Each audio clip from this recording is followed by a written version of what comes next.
Masih segar dalam ingatan kita peristiwa berdarah di negeri ini. Konflik horizontal di Poso, Ambon, dan gerakan Aceh Merdeka. Belasan ribu nyawa melayang, ribuan anak-anak menjadi yatim piatu. Ribuan warga kehilangan rumah tinggalnya. Hampir tak ada titik damai di sana. Di saat itulah sosok Yusuf Kala muncul sebagai penengah konflik. Di tangan dinginnya, JK berhasil mendamaikan 3 konflik berdarah terbesar di NKRI. Tulisan Bapak yang banyak sekali, Pak. Jika online, unggah di online, kemudian bisa kita baca salah satu yang menarik. Konflik itu sebenarnya hanya menjauhkan manusia dengan Tuhannya. Itu apa, Pak? Seperti apa maksudnya?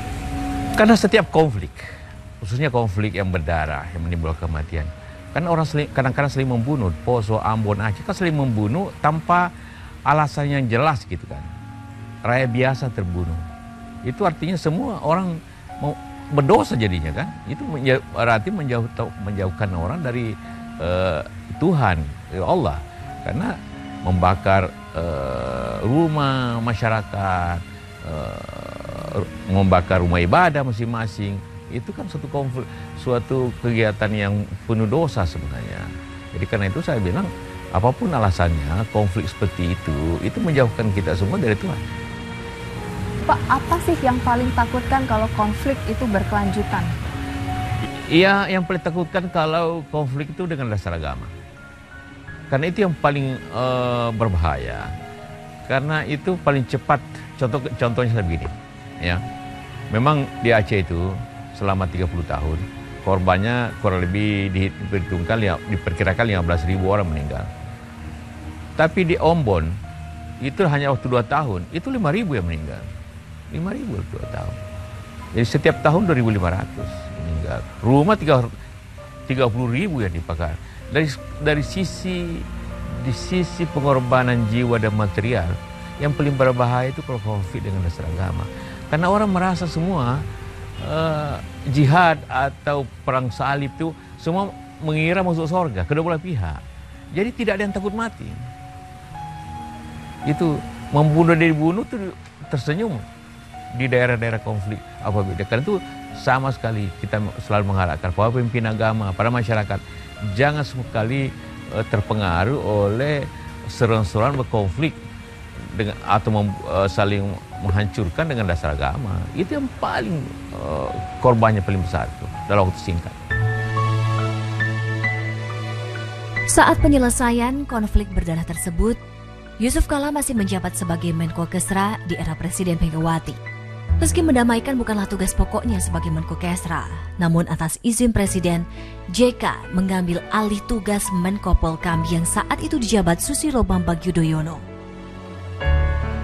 Di Aceh, JK bahkan menunjuk istrinya sendiri untuk masuk dalam tim guna menyelesaikan konflik Indonesia dengan GAM. Karena bersifat rahasia, tak ada mata anggaran dari pemerintah. JK menggunakan kocek pribadinya selama proses perdamaian dengan GAM. Apa kebutuhannya Bapak, itu yang mewakili Bapak biasa Dokter Farid yang disuruh ngurus-ngurus itu.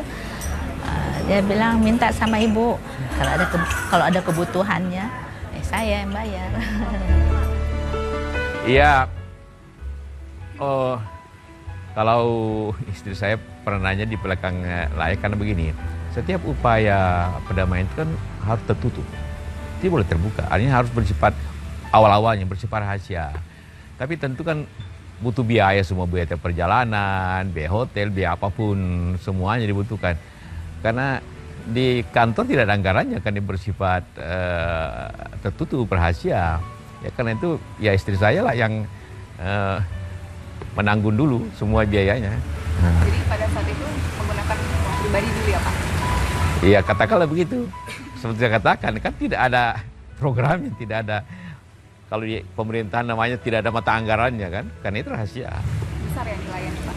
Wah, itu tak usah disebut lah. Tapi artinya dibanding dengan besar kecil itu tergantung hasilnya kan. Dibanding dengan hasilnya, biaya itu sangat kecil. Asa itu akhirnya terwujud. Setelah 30 tahun, Indonesia bisa berdamai dengan konflik berdarah di Aceh.